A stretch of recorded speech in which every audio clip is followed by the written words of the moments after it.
Hello everyone and welcome back to my channel. I'm trying a new setup today. I just wanted a little bit of a change. I think it was needed. I'm not sure how this is going to turn out. There's a chimney right behind me and there's a lot of wind outside as usual, so I hope that's not picking up too loud on the microphone. And yeah, we'll just see how it goes. If it's really crap while editing, I just won't upload it, but I hope it's okay. So today we're going to be talking about the case of Dulce Maria Alavez. This case was requested to do a few times, but I initially didn't want to do it because it's a very recent case. It's very much still ongoing, and I knew that it wasn't going to be a very long video.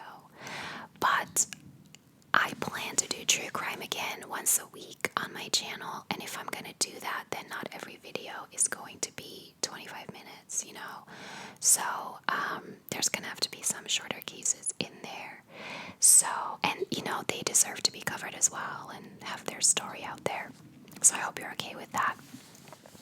So yeah, Dulce was 5 years old when she went missing on September 16th, 2019 from Brighton City Park in New Jersey. She had one younger brother who was 3 years old, and her grandparents had custody of her and her younger brother because her mother, Noema Alavez, was only 19 years old. So she had Dulce when she was 14, she had her son when she was 16, and now at 19 she was pregnant with her third child. So like, not judging, I don't know the details, but she initially had shared custody of her daughter with her parents because they thought she wasn't responsible enough to take care of a child. And then they got full custody. I'm not sure why. I don't know if that was because she had a second child so young and they decided that she just wasn't responsible. But regardless, they had custody of both her children. So on the day that Dulce went missing, Noema took her two children and her 8-year-old sister to the park. They stopped at a local gas station first, like a gas station store, and got ice cream. And then they went to the park. So there's two different stories to what happened. The first, initially Noema told police that they got to the park, the children got out of the car and went to play, and she stayed in the park with her sister because she was helping her sister with her homework. And then her son, after a while, came running back to the car alone without Dulce. So that's when she got out, went looking for her, and realized she was missing. But a few weeks later, or a few days, I'm not even sure, she told police that the kids were playing. She was sitting on a park bench with her sister. She was scratching some lottery tickets while her sister was getting her homework for her to help her with. And that the kids were on a swing set, which was like behind a hill, which they couldn't see from the bench. And after about 10 minutes, she decided to go look for the kids and found her son crying on his own, his ice cream on the floor. And he told his mother that a bad man came, knocked the ice cream out of his hand, and took Dulce. She has given an interview on Dr. Phil where that is the story she tells, although she does say that she was in the car. So her final story is that she was in the car helping her younger sister with her homework, and that after about 10 minutes or so, she got out of the car to go looking for the kids and only found her son. So there's a lot to do about the mother. I think partly because she was so young and was like pregnant with her third child. But I think also because a lot of people think it's very irresponsible of her to stay in the car while she lets her kids play in the park. It's not.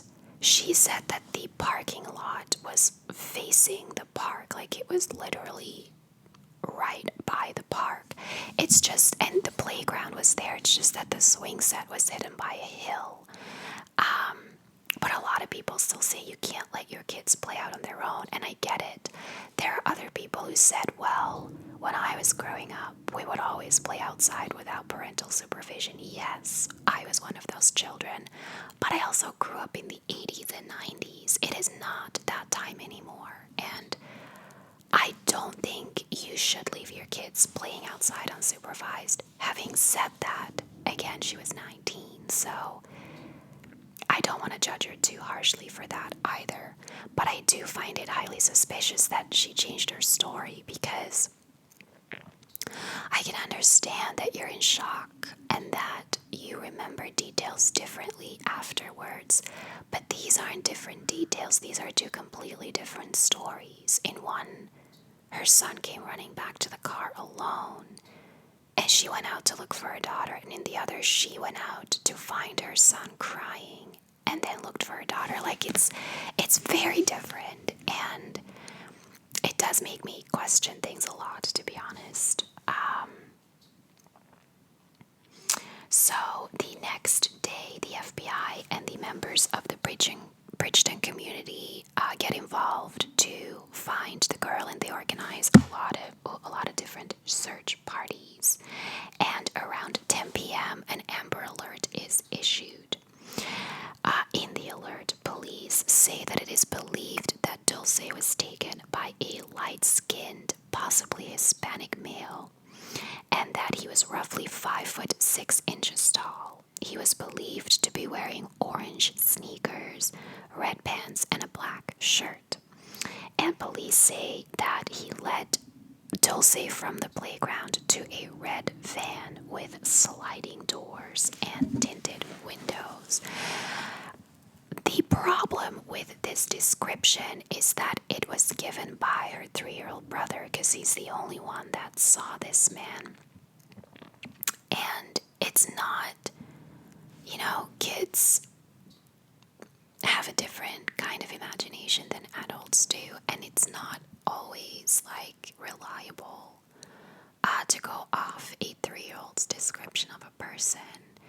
Because a lot of people said, well, since the description was so clear, I would have thought they would find her straight away, but it's not entirely sure that the description is correct. There were some teenage girls playing basketball on a field nearby, and they said that they saw a man walking by, and then Dulce ran to some nearby storage buildings that were there.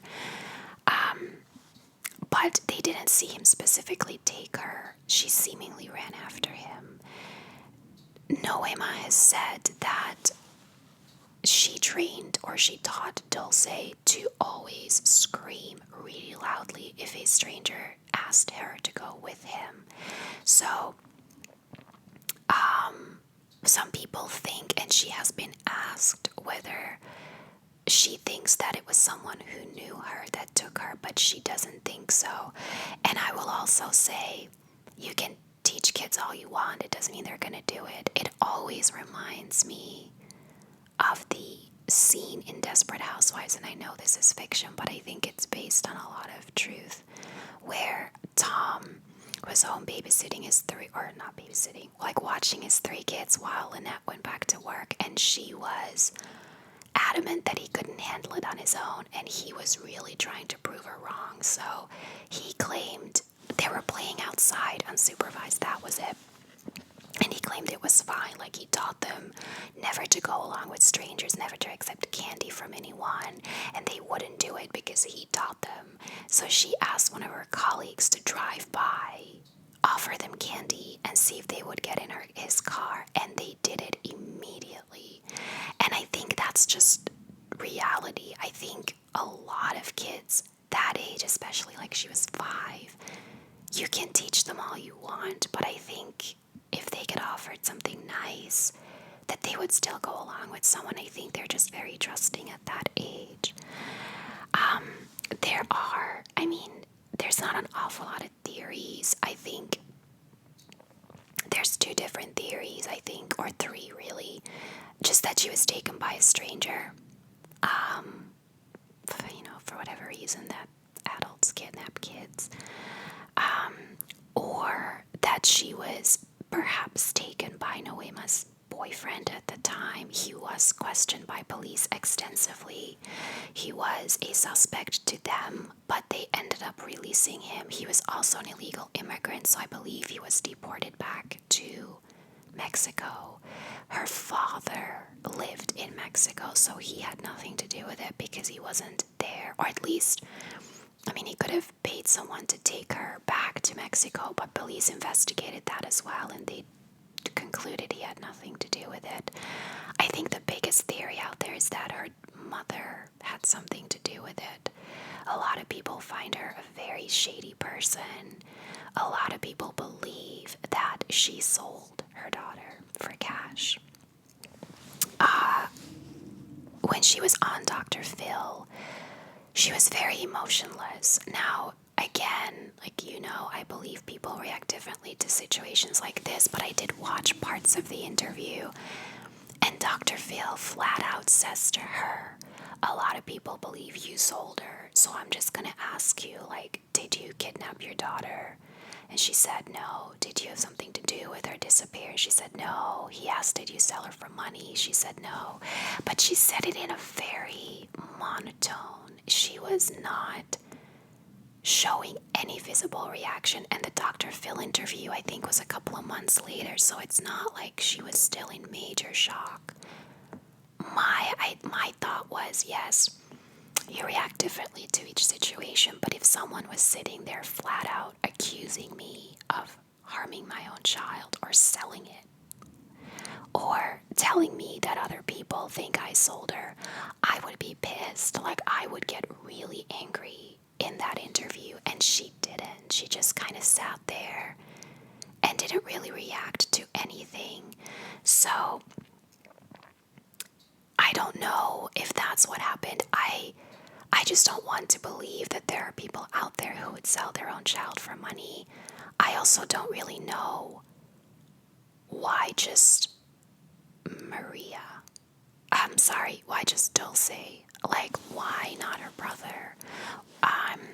Both her children were playing unsupervised. I wouldn't find it hard to believe that someone would come in and take both. I just find it kind of weird that it was just her. So, yeah, I don't know. I actually kind of think, while talking about her father, that it's highly possible her father had her kidnapped to bring her back to Mexico. It's just they couldn't find any evidence of that. It is to this day still unsolved. I will leave some links down below where people, our police is looking for tips where you can call a number or send an email. I know it's highly unlikely that any of you would know anything about this, but I always just want to, provide the information. That is really all there is in this case. Like I said, it's not very long. I highly suggest that you watch the Dr. Phil interview if you haven't. I couldn't find the whole thing on YouTube. I could only find pieces of it, but I'm sure it's out there somewhere. It might give you an idea of how her mother reacted to this whole thing. So yeah, that was it for this video. Leave me your thoughts down below, and as always, thank you so much for watching, and I'll see you in my next video.